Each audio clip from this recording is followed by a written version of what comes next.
Siamo con Alessandro Ferro per Chioggia Azzurra, ex sindaco di Chioggia, oggi candidato per il Movimento 5 Stelle per le prossime politiche del 25 settembre. Come mai questa scelta? Buongiorno a tutti. Ho deciso di portare la mia candidatura per mettere a frutto l'esperienza maturata con questi 5 anni di mandato da sindaco. È un'esperienza importante che merita di essere valorizzata e quindi ho deciso di mettermi in gioco e di proporre la mia candidatura. L'ho fatta per queste ragioni, credo che sia opportuno portare un rappresentante del territorio nelle sedi romane, che è il posto dove si decidono anche i contributi, come ad esempio la legge speciale o anche altre leggi e norme che per il nostro territorio sarebbero fondamentali. Abbiamo già visto l'importanza di avere un collegamento diretto con Roma ed ecco il motivo della mia candidatura. Una persona che possa essere esperta dei problemi della città e del territorio.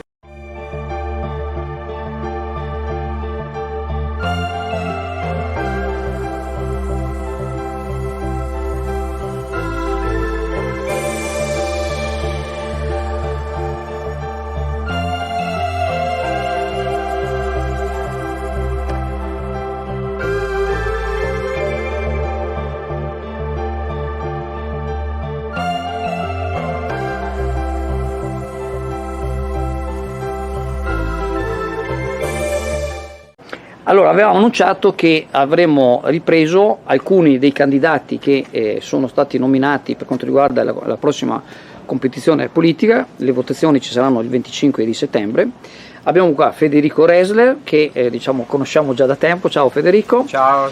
Molto brevemente, ma dopo avremo piacere che dici tu qualcosa. Abbiamo che tu sei stato, oltre ad essere laureato in scienze politiche, ti abbiamo già registrato tante volte per l'associazione vostra, ricordami il nome che stamattina facciamo questa rassegna che si chiama Orizzonti. Complimenti perché è stata molto interessante, tra l'altro abbiamo avuto modo di conoscere grazie a te il professor Paniccia, oggi sono proprio incastrato e che ci ha dato una certa visibilità, ma anche abbiamo potuto registrare dei contenuti di qualità.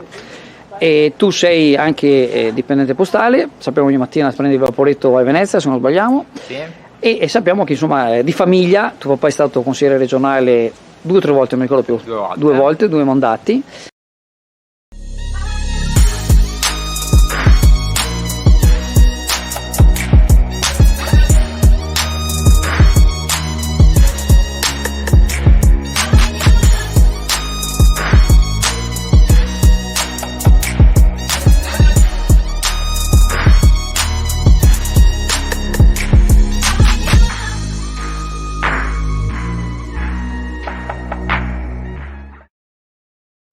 Ieri, comunque cose già viste più volte, abbiamo avuto testimonianza che un lungo tir attraversava Calle San Giacomo in barba ai divieti.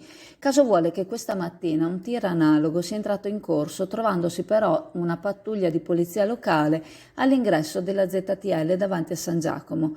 Il bestione non è potuto passare inosservato e la squadra ha voluto verificare le motivazioni di questa intrusione in corso. Dopo aver chiesto probabilmente i documenti, il tir è stato invitato a dirigersi verso il mercato ittico all'Ingrosso, dove è stato poi raggiunto dalla pattuglia che ha proceduto con i dovuti controlli del caso. E proprio il caso ha voluto che ci fosse la presenza al momento più opportuno del controllo, ma si è trattato di una fortunata coincidenza, in quanto tir come questo per San Giacomo ne passano continuamente, in barba al divieto in evidenza all'ingresso in Chioggia, alla rotonda in Campo Marconi. Ciò non solo crea ostacoli alla viabilità e aumenta il pericolo conseguente, ma rovina la pavimentazione, crea vibrazioni che si ripercuotono sulle mura delle case adiacenti con le logiche conseguenze. Non ci sono città fragili come Chioggia così poco rispettate dai mezzi pesanti. Forse controlli come quello di oggi dovrebbero essere più frequenti e chi entra in centro storico magari ci pensa 2 volte prima di rifarlo con questi mezzi, improponibili per l'unica strada che abbiamo.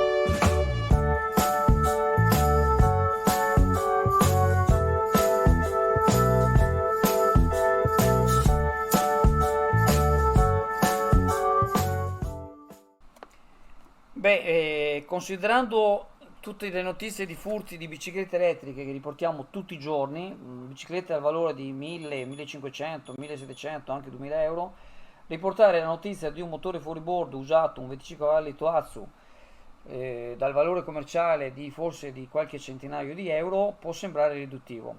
Il fatto è che per questo motore apparteneva a un signore, un pensionato di 73 anni di Calino. Qua vedete appunto le riprese aeree di Calino sul canale della Bugiola, che poi si congiunge al Brenta, e questo signore lo utilizzava appunto per fare qualche gita in barca. Qua vedete la foto dell'imbarcazione, una toppa in plastica, che era appunto nel canale della Bugiola.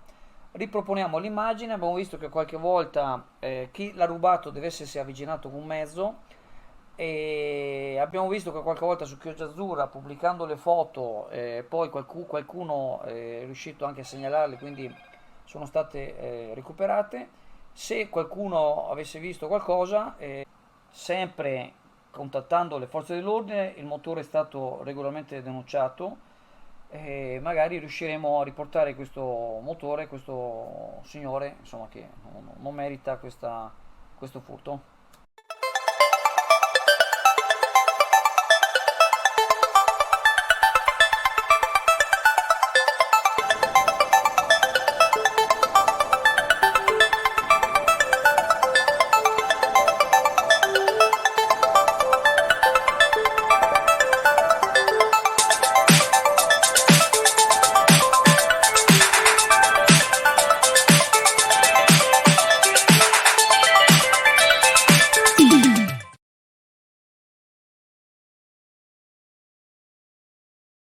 Sempre più bici vengono rubate o prese in prestito per spostarsi nel territorio, ma sempre più bici vengono ritrovate grazie a Chioggia Azzurra e alle segnalazioni che fanno gli utenti e che invitano a guardarsi meglio in giro, fare attenzione e comunicare eventuali avvistamenti. Non solo a Chioggia, però anche a Jesolo i furti di bici sono all'ordine del giorno, come riporta la Nuova Venezia nell'edizione odierna, con individui che le rubano tranciando le catene e i lucchetti in pieno giorno in vie frequentate.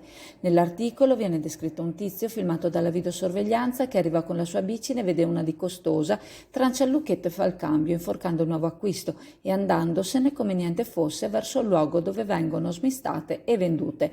Si può dire tutto il mondo è paese, lo vediamo dai video che qui riportiamo, ma non solo le bici vengono ritrovate grazie a Chioggia Azzurra, sono quotidiani i ritrovamenti di chiavi, portafogli, occhiali, e i proprietari spesso hanno modo di ritrovare il perduto o il maltolto grazie all'interesse di Chioggia Azzurra e dei suoi followers. Non mancate quindi di segnalare e non dimenticatevi soprattutto di denunciare. Allora, siamo alla cam. Questa che vedete, questa bestia che vedete, è una aragosta da 3 kg. Questo solo per mostrarvi una parte della commercializzazione che c'è da cam, che praticamente è il primo in Italia sia come quantità sia come qualità. Ci sono tantissime varietà di crostacei da tutte le parti del mondo, quindi quando noi vi mostriamo lo spot, quello del negozio, della vetrina, la vetrina è solo una piccola parte, del fatturato qui della CAM, che è una delle aziende del pesce più grande, non solo di Chioggia, ma praticamente dell'intero territorio nazionale. La Giunta regionale del Veneto, su proposta dell'assessore alla caccia e alla pesca, ha approvato il bando e l'apertura dei termini per la presentazione delle domande per ottenere i contributi finalizzati alle prestazioni di servizi ambientali da parte dell'acquacoltura. Il bando è rivolto esclusivamente alle imprese acquicole che effettuano attività di piscicoltura di tipo intensivo, ossia le valli da pesca. Ora gli operatori delle valli da pesca potranno presentare la domanda di contributo. Questa dovrà pervenire entro 60 giorni da oggi. Sono stati stanziati poco meno di 600.000 euro complessivi dal FEAMP 2014-2020 della Regione del Veneto. Il bando sostiene nelle imprese di piscicoltura intensiva i metodi di acquacoltura sostenibili pensati per la conservazione e miglioramento della biodiversità e dell'ambiente, sottolinea l'assessore, in linea con le azioni del piano strategico acquacoltura pensato per favorire la gestione del paesaggio e delle sue peculiarità.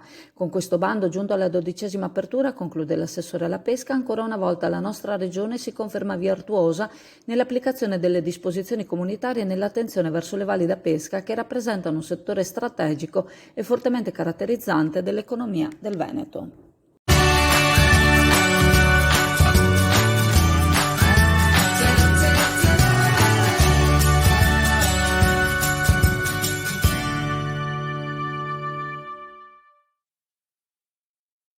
Se vuoi essere raggiunto dalle nostre news, seguici su WhatsApp Aggiungi in rubrica il numero 329 695 7138 e chiedi di restare informato, oppure su Telegram cerca Azzurra Network News.